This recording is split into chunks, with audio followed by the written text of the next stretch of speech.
Alright, another Train Sim World release is coming. This time it's the Manchester Airport Commuter route, developed by Thomson Simulation. And yes, it's their first release for the franchise.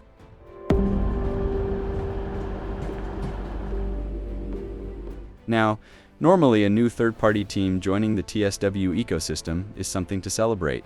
But with this one, let's just say it's complicated.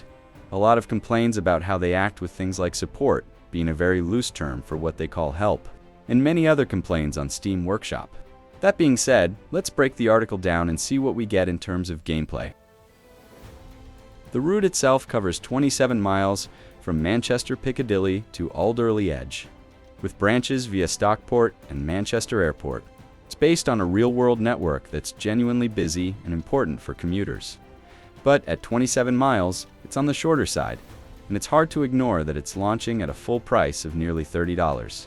That's the same price as some routes, twice as long. One of the few standout features is the weekday and weekend timetable split, something we've never had before in TSW. It's a good move, more realistic, and more variety depending on the day. Plus, if you own extra DLCs, there are some decent layers, and together, they help turn the route into a true regional hub, bustling with AI and drivable services from all directions. Let's see what's needed to cover everything. Class 350 services from West Coast Main Line South will be present, operating from Manchester Piccadilly to Manchester Airport and Ardwick Depot. There's the Avanti West Coast Class 390 Pendolino services between Wilmslow or Stockport to Manchester Piccadilly, plus static stock at Longsight Electric TMD, and if you own ScotRail Class 158, there will be services between Manchester Piccadilly and Manchester Airport also. If you own Midland Main Line Class 158, you'll get operating services between Manchester Piccadilly and Stockport with this train too. Class 87 rail tour services in the weekday timetable, and railhead treatment train services and freight via Stockport and Heald Green. And not least, Class 150 and 153 from Cardiff City Network. These will appear in a variety of formations, including different mixed 150 plus 153 combos. A very busy route, but without the extra DLC, it might feel a bit quiet. There's no doubt the scenery is well done. Manchester Piccadilly looks detailed, and they even included licensed Airbus aircraft inside the airport. There's also mastery unlocks like posters and emergency crews near Slade Lane Junction. Nice extras, but they're small touches. And while the 323 does come with a working guard mode this time, it's still something we've driven before quite a few times actually.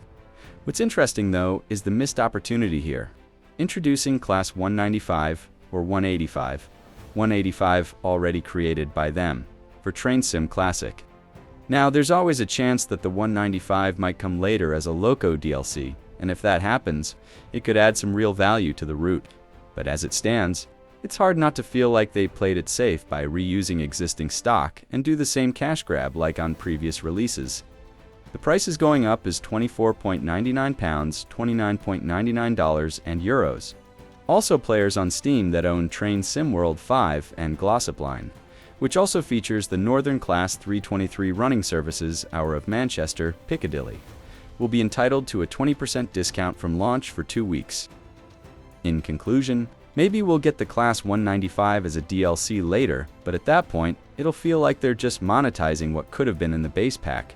Now, as for the trains included, we've got the Class 323 EMU, already seen on the Birmingham Cross City and Glossop Line, and the overused Class 66 for freight services. So here's the reality. If you live in the Manchester area, or you're a big fan of the 323, this might be worth a day one buy. But for everyone else, it feels like a safe, low-risk release that doesn't offer much new, especially considering the price. And yes, it's their first route in TSW, so bugs are almost guaranteed. And judging their history, problems won't fix too soon. All this, but is it really worth it? Let me know what you think in the comments. Are you picking up Manchester Airport Commuter on day one? Or, like me, are you waiting for a deep discount of 90%? Either way, thanks for watching, and I'll catch you in the next one.